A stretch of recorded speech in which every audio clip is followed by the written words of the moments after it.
Besok minum dulu. Gak apa-apa hari kan buat orang lain. Bismillahirrahmanirrahim. Assalamualaikum warahmatullahi wabarakatuh. Halo brother and sister Villa. Ketemu lagi dengan kita di acara Talk Asik. Ngobrol asik dan ringan bersama saya Haris dan di sebelah saya Ustadz Fadil Abdurrahman. Alhamdulillah. Ustadz, bagaimana kabarnya? Alhamdulillah, BAB lancar. Saya dengar ada kabar gembira Ustadz ya. Alhamdulillah kabar gembira. BAB lancar. Iya. Jantung masih berdetak, mata masih kedap-kedip ya. Berarti kita harus selalu bersyukur kalau ada. Bersyukur alhamdulillah. Oke. Aduh, teman-teman. Gimana tapi Bang Haris sehat? Alhamdulillah sehat, batin sehat, jasad sehat gitu. Karena saya kalau pulang tuh selalu disambut dengan Hati gembira. karena ada seseorang yang menunggu di sana. Masya Allah ada anak begitu. Jadi harus selalu bersyukur. Oke Ustaz. Sponsornya Oh. Mama Papa. Mama Papa, Masya Allah. Jadi sebentar lagi ya teman-teman saya doakan teman-teman juga yang masih jomblo fisabilillah bisa bertemu dengan pasangan halalnya jadi mama papa. Ustaz, hari ini kita tok asik ke tok ngobrol-ngobrol tentang yang banyak dibahas sama netizen. Oh gitu? Iya, ada Apa banyak kira-kira? ada banyak yang dibahas mengenai tentang yang lagi update itu tentang ini pelakor Ustaz. Pelakor. Apa pelakor Ustaz? Tahu nggak Ustaz pelakor apa?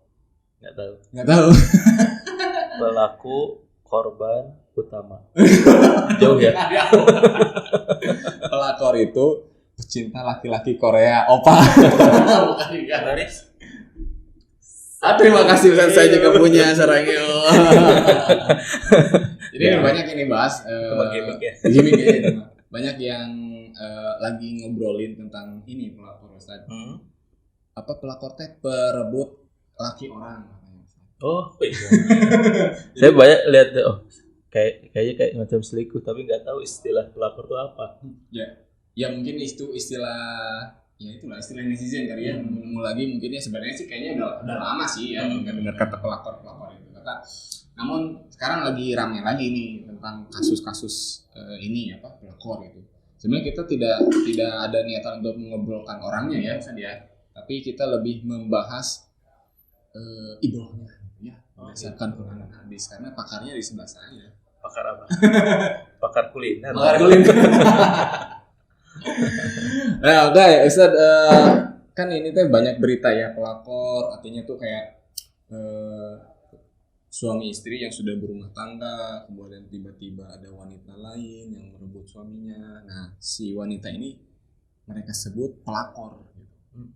Jadi merebut suami orang, begitu. Apakah boleh, Ustaz? Perebut laki-laki orang Ya. Kalau terjadi sama perempuan, jadi istilahnya apa? Merebut istri orang. Istrinya udah menikah. Iya. Berarti apa? Berarti jinah tuh. Iya. Ya maksudnya gini, ya itu kan istilah yang disematkan oleh media terkait tentang fenomena tersebut. Jadi sebenarnya kalau seandainya hal itu terjadi, memang terjadi ya. Sudah banyak kasusnya gitu. Karena memang sudah terjadi kasusnya, hal ini yang harus kita waspadai bahwa merebaknya perzinahan yang akan menyebabkan bahwasanya hukum yang sudah halal dan sah itu berusaha untuk mengusiknya, mengusik keromantisan rumah tangga. Itu hukumnya haram gitu. Tidak boleh mengusik rumah tangga orang lain. Betul, dalam Al-Quran sudah dijelaskan mengganggu bahkan melakukan hubungan perzinahan di luar daripada hal yang sah, yang halal, kayak produk aja ya, halal yang sah lah ya, sesuai dengan akad syariat Islam sebagai bentuk munakahatnya, maka itu disebut perzinahan gitu. Baik itu laki-laki atau perempuan yang mengganggu rumah tangga orang lain, haram hukumnya. Hukumnya haram, nggak boleh mengganggu rumah tangga yang sudah sah gitu. Terus menjadikan hubungan itu di luar daripada pernikahan yang sah itu hukumnya haram, nggak boleh gitu. Dan ini kalau seandainya dilegalkan akan terjadi kerusakan di muka bumi. Iya, karena dilegalkannya perzinahan, dibiarkannya perzinahan, efek sampingnya itu kepada orang yang nggak berzinah juga kena gitu. Kena bagiannya ya, kena bagiannya azabnya ya. Gitu, kena azabnya juga gitu. Kita bicara azab tuh kita bukan bicara skalanya sinetron ya. Kayaknya tuh enggak, kalau bicara azab tuh wah ini paling juga kayak sinetron kayak hal yang pasaran terbang gitu. Ya. Pasaran. Ya pasarannya terbang kan, azab-azab kayak gitu di film-film itu pasarannya terbang, kemudian mayatnya keluar lagi. Keranda mungkin kerandanya ya pasaran kalau bahasa Sunda. Orang Sunda pasaran. Kirain Bang Haris lagi jualan di pasaran. Bukan bahas itu, kan pasaran. Ya, aja tuh saya. Ya jadi gitu. Artinya hal yang dilarang oleh Nabi SAW itu terkait tentang zina. Makanya kenapa Imam Syafi'i rahimahullah taala beliau mengatakan bahwa az-zina udainun wa qada'i ahlihi. Zina itu hutang, yang akan membayar hutang perzinahan itu adalah anak keturunannya. Jadi bahaya kalau seandainya zina itu merebak, bisa jadi rumah tangga kita itu nggak aman, hancur gitu. Karena apa? Digoda oleh pihak yang lain. Gitu. Bahkan kata Nabi SAW menyebutkan laisa minna. Laisa minna itu bukan kelompokku. Artinya bukan umatku, sekalipun kita sholat, zakat, puasa, naik haji, tapi mengganggu rumah tangga orang, kata Nabi SAW, bukan termasuk umatku orang yang menipu suami dari istrinya. Atau istri menipu orang yang menipu istri dari suaminya. Atau juga seorang budak dari tuannya. Itu dalam hadis yang diriwayatkan oleh Imam Abu Dawud. Itu artinya Nabi SAW mengecam bagi kita atau bagi jomblowan jomblowati, gak tahu fisabilillah atau fisabili yang lain di jalan Allah atau di jalan yang lain. Kalau di jalan Allah itu pasti dia track recordnya itu bagus, puasa, ketaatannya bagus. Bukan atas nama jomblo fisabilillah itu justru malah assalamualaikum mufti. Assalamualaikum mufti. Itu sama aja menggelitik kepada fenomena-fenomena yang hari ini justru gitu. Artinya ada chattingan merah jambu, wah gitu. Ngeri. Gombal-gombalan yang agak gembel-gembel gitu. Akhi udah sholat belum? Akhi tahajud bareng yuk. Tahajud bareng, kita qiraat yuk, sudah sampai berapa juz? Gitu. Ternyata yang dia chat itu ternyata dia sudah punya pasangan.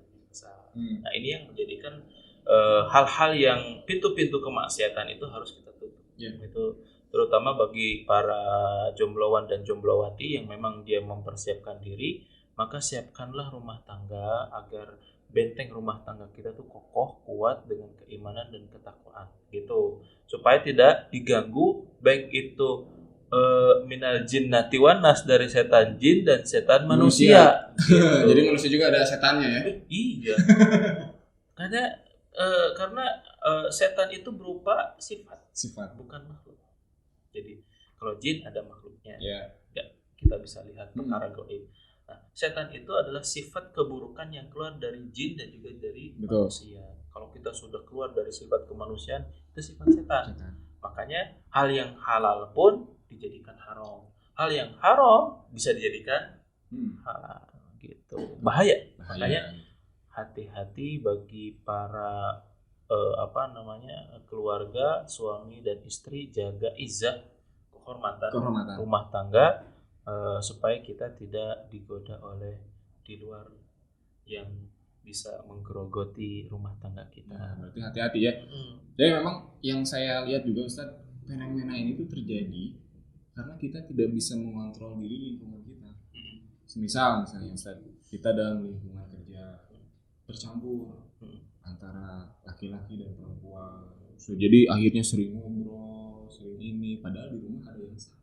Betul. Sering curhat rumah. Nah, itu mungkin ya salah satu celah-celah setan itu masuk di situ dan menghancurkan mungkin ya. Makanya banyak sebab, banyak celah yang dimana setan itu bisa menggoda kita. Kita sudah memiliki istri atau memiliki suami, sebenarnya potensi kita untuk komunikasi itu besar.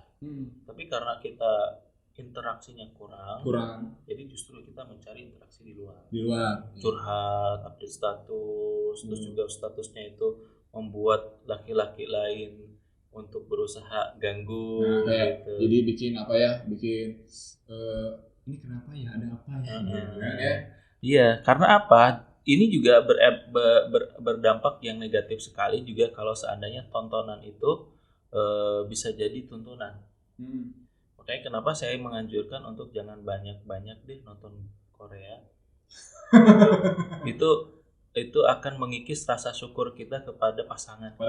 Ya. Gitu. Karena melihat opa-opa Korea yang glowing, kemudian nih nuna-nuna Korea ya yang glowing. Iya, alhamdulillah saya belum pernah nonton Korea.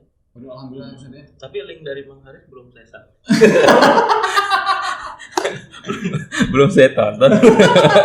Harusnya bisa bercanda aja ya. Enggak.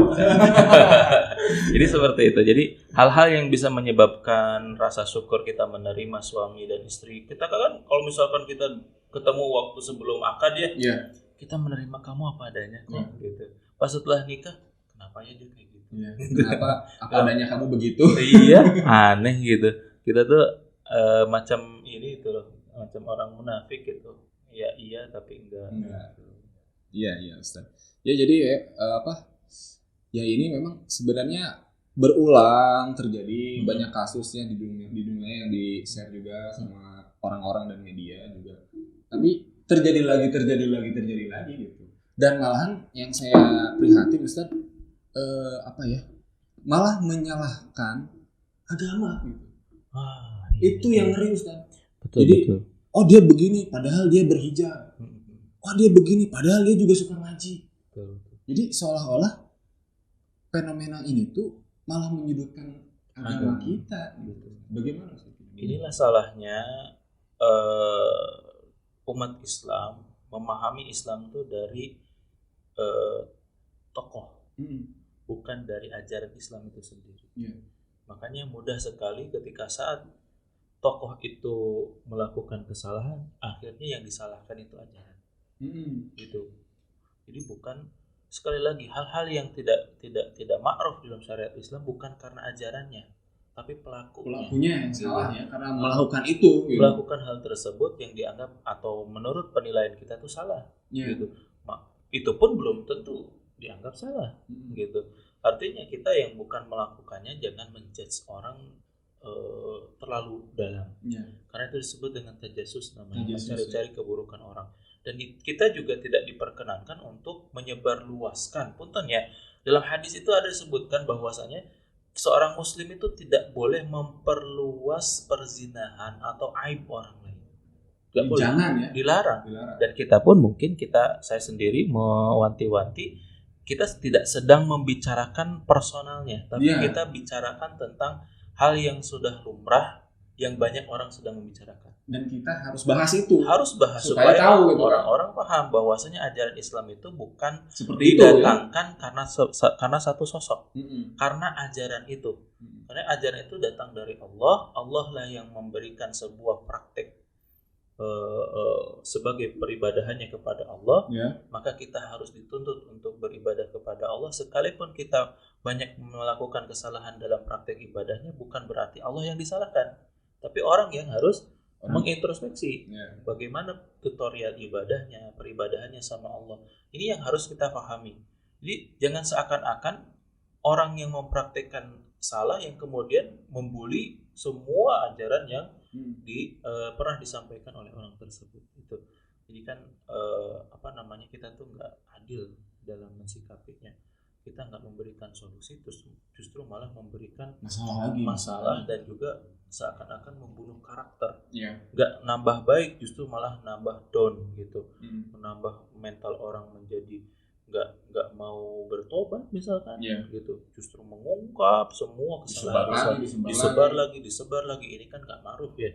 Kita kan justru untuk menyampaikan ud'u ila sabili rabbik, sampaikanlah kepada Rabbmu gitu, orang-orang yang dalam kesesatan kepada jalan kebenaran, kepada Rabb kalian, kepada Allah Subhanahu wa taala, bil hikmah, dengan cara yang bijak gitu, dengan cara yang baik, yang ma'ruf, yang memang dia tidak dia sadar gitu bahwa ternyata ini teh salah gitu.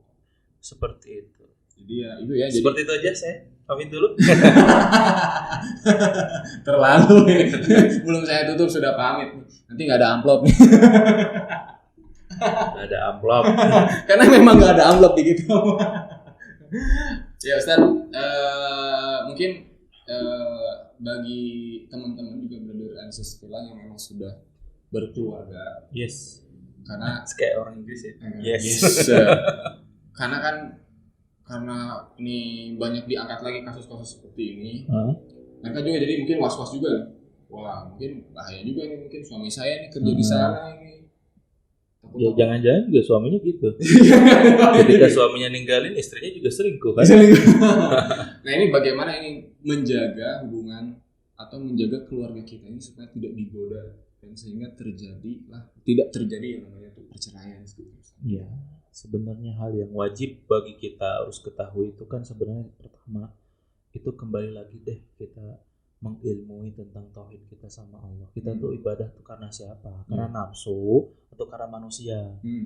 Kalau karena manusia terus kita akan dihantui dengan kecurigaan. Gitu. Curiga terus sama pasangan kita.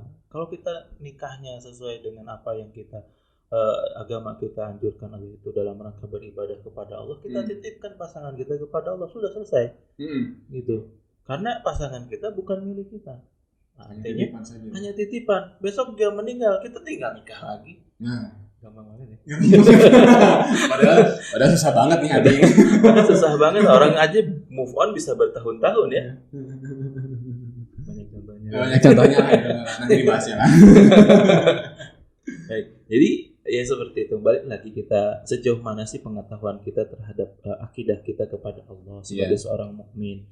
Kok bisanya kita tuh kecewa karena kita nggak punya keyakinan bahwa ibadah ini itu untuk Allah dan kita pun tidak bisa meyakini semua bentuk apa yang kita jadikan itu sebagai ibadah. Ya justru karena nafsu mungkin karena kemudian ya kita nikahnya pun karena nafsu gitu. Nah makanya pertama itu baik lagi ngaji lagi deh gitu. Kita deketin sama Allah, terus juga mengikuti tutorial sunnah pelaksana dan juga perbuatannya, percontohannya dari sunnah Rasulullah SAW. Keluarga Rasulullah itu coba bayangkan Nabi itu kita digambarkan nikahnya itu sampai 11 kali punya istri. 11 kali punya istri. Istrinya ada 11. Artinya kan itu bagi pelajaran. Nabi itu dikategorikan sebagai pemimpin rumah tangga yang baik gitu. Artinya kita bisa berkaca gimana sih rumah tangga Rasulullah. Supaya kita juga melihat ini rumah tangga Rasulullah, kita juga berkaca dengan Rasulullah. Kita tuh sudah sampai sana nggak sih gitu, menjadi pemimpin yang teladan. Ya kalau sudah sekarakter Nabi, kita tuh nggak dicukupkan untuk satu gitu. Karena bagi istri yang selengkap seperti Rasulullah, untuk berkhidmatnya gitu, tidak cukup dengan satu. Ya. Maksudnya perhatiannya itu. Begitupun Nabi SAW memberikan perhatian kepada istrinya itu dia melebihi kapasitas. Nah, mungkin disinilah pelajaran bagi kita bahwa inilah gambaran yang harus kita contoh dari Nabi SAW sebagai pemimpin keluarga, memiliki izzah, kewibawaan, muruahnya bagaimana gitu.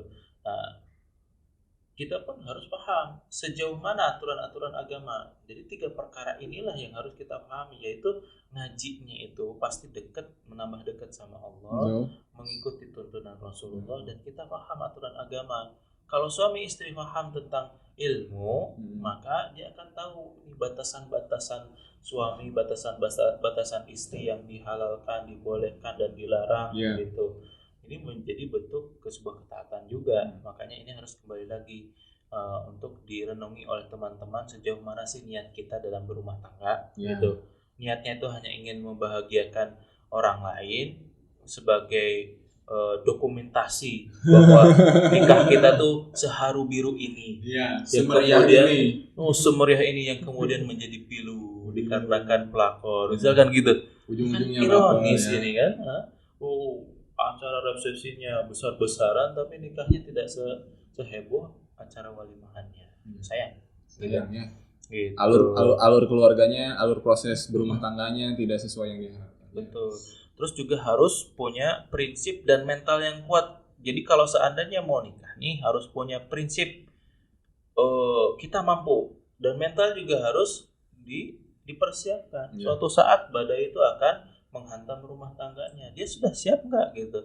Siap menerima keadaan kita apa adanya nggak, dalam keadaan di atas ataupun di bawah gitu. Jangan sampai membangun rumah tangga tuh nggak pakai semen, nggak pakai bata. Iya, nggak semudah membalikkan tangan lah gitu. Ya perlu dipelajari. Oke, baik teman-teman. Jadi penting sekali kita belajar tentang ilmunya ya, ilmu agamanya. Makanya kita ngundang teman-teman kalau memang ada kajian-kajian kita gabung, baik itu live maupun yang offline juga bisa deh. Ya, kemudian juga ikut juga komunitas yang ada di sekitar kita juga silakan ikuti pengajiannya sehingga kita tahu ilmunya seperti apa. Sehingga kita dalam menghadapi ujian, cobaan yang orang lain tuh seru diobrolin ya. Sebenarnya aib kan ya, tapi diangkat terus. Kita jadi tahu gitu. Harus kemana kita melangkah. Betul. Oke. Ustadz, jazakallah khair Ustadz atas pencerahannya. Saya jadi cerah. Glowing. Baik, brother and sister, terima kasih sudah menonton acara kita Toksik to Asik. Tapi jangan lupa teman-teman di like, kemudian di share dan juga di subscribe ya. Oke. Teman-teman, terima kasih. Kita tutup dengan doa kifaratul majlis. Subhanakallahumma wa bihamdika asyhadu an la ilaha illa anta astaghfiruka wa atubu ilaik. Terima kasih. Kita jumpa dengan video selanjutnya, Ustaz. Yuk, assalamualaikum warahmatullahi wabarakatuh.